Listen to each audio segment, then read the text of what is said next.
یہ B J پی RSS ہم سے شریعت کو چھیننا چاہتے ہیں۔ ایک مسجد کھو دیا اور کوئی مسجد نہیں کھوئیں گے انشاءاللہ تعالی۔ مسجد پہ بات چیت ہوں گی، کیوں؟ مسجد تمہاری بات کی جائیداد ہے۔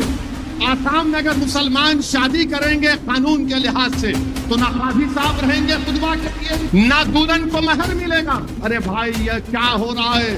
ارے تمہارے کو CAA کی سی نہیں آتی، تم کو شریعت نہیں معلوم۔ یہ بی جے پی RSS ان لوگوں کو تیار کر رہی ہے، نہیں CAA سے کچھ نہیں ہوتا۔ ارے تمہارے کو CAA کی سی نہیں آتی، تمہارے کو CAA کا فل فارم نہیں معلوم، تم کو NRC NPR نہیں معلوم۔ نہیں مسجد پہ بات چیت ہوں گی، کیوں؟ مسجد تمہاری بات کی جائیداد ہے، تم کو شریعت نہیں معلوم، تم کو کچھ نہیں معلوم۔ اور بی جے پی ایسے لوگوں کو تیار کر رہی ہے جن کو نہ شریعت سے کوئی واسطہ، جن کو نہ قرآن اور سنت سے کوئی واسطہ، نہ سمجھ ان کو، نہیں کچھ نہیں ہوتا، مسجد پہ بات چیت کرنی چاہیے۔ ارے اپنا گھر کا سودا تم کر لو، مگر یہ اللہ کا گھر ہے، اس پہ کوئی بات چیت نہیں ہو سکتی ہے۔ ایک مسجد کھو دیا اور کوئی مسجد نہیں کھوئیں گے انشاءاللہ تعالی۔ تم اپنی بات کرو، اللہ کے گھر کی بات کرنے کی تم کو اجازت نہیں ہے۔ اب آپ دیکھیے آسام میں قانون بنا دیے وہاں پر بی جے پی والے۔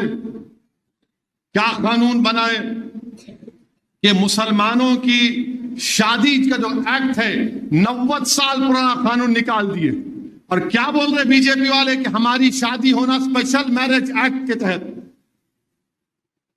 خطبہ کون پڑے گا پھر نکاح میں؟ اور پھر مہر کون دے گا دلہن کو؟ یعنی اب آسام میں اگر مسلمان شادی کریں گے قانون کے لحاظ سے تو نہ قاضی صاحب رہیں گے خطبہ کے لیے، نہ دلہن کو مہر ملے گا۔ تو پھر یہ تو اسلام کا بہت بڑا رکن ہے، یہ مہر دینا دلہن کو۔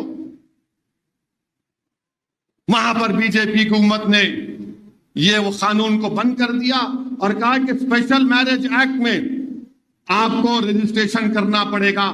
اچھا اسپیشل میرج ایکٹ میں، اس میں جو اگر اسپیشل میرج ایکٹ میں شادی ہوتی تو جائیداد کا بٹوارا پرسنل لا کے تحت نہیں ہوگا مسلمانوں کا۔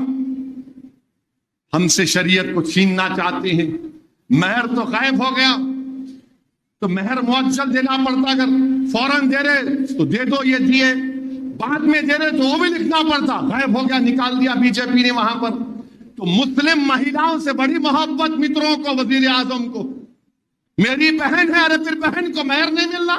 اب ان وہاں کے بول رہے میں ایسا کر دوں گا، ارے مہر کا کیا ہوگا، قاضی کا کیا ہوگا؟ مگر نہیں، پورا ہم ٹرائبل کو نہیں لائیں گے اس میں، ہندو میرج ایکٹ کا ایکسپشن دے دیں گے، ہندو ایڈاپشن ایکٹ کا ایکسپشن دے دیں گے۔ کس پہ لاگو ہوگا؟ خالی مسلمانوں پر۔ مانے ہندو میرج ایکٹ میں پورا ایکسپشن، کیونکہ کسٹم کے نام پر ایکسپشن، ایڈاپشن میں کسٹم کے نام پر ایکسپشن۔ ہمارا شریعت سے ہم کو چھیننے کی کوششیں کی جا رہی۔ بہرحال میرے عزیز دوستوں اور بزرگوں، مجھے یقین ہے کہ انشاءاللہ تعالی ہم اس دین پر فخر سے چلتے اور فخر سے چلیں گے انشاءاللہ تعالی۔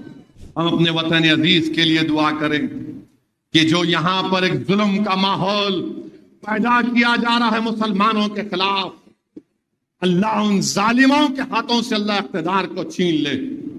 جو لوگ ہماری مسجدوں کو ہم سے چھیننا چاہ رہے، اللہ تو ان سے اقتدار کو چھین لے۔ جو اللہ ہماری مسجدوں کو ویران کرنا چاہ رہے، اللہ تو ان کے محلات کو ویران کر دے۔ جو لوگ مسلمانوں کو دبانے کی کوشش کر رہے ہیں، اللہ اس ملک کے مسلمانوں کو عروج دے اور حق کو کامیاب کرے۔ میرے بھائی یہ فیصلے والی رات ہے، اور جب آپ کے دل و دماغ میں بات پیدا ہوتی، ارے بھائی یہ کیا ہو رہا ہے، یہ کیا ہو رہا ہے؟ دلی میں مہرولی میں 600 برس کی مسجد کو شہید کر دیا گیا، قبرستان کو شہید کر دیا گیا، اس بے دردی سے قبرستان کو شہید کر دیا گیا کہ قبروں سے کفن نکل کر آ گئے، ہڈیاں نکل کر آ گئیں۔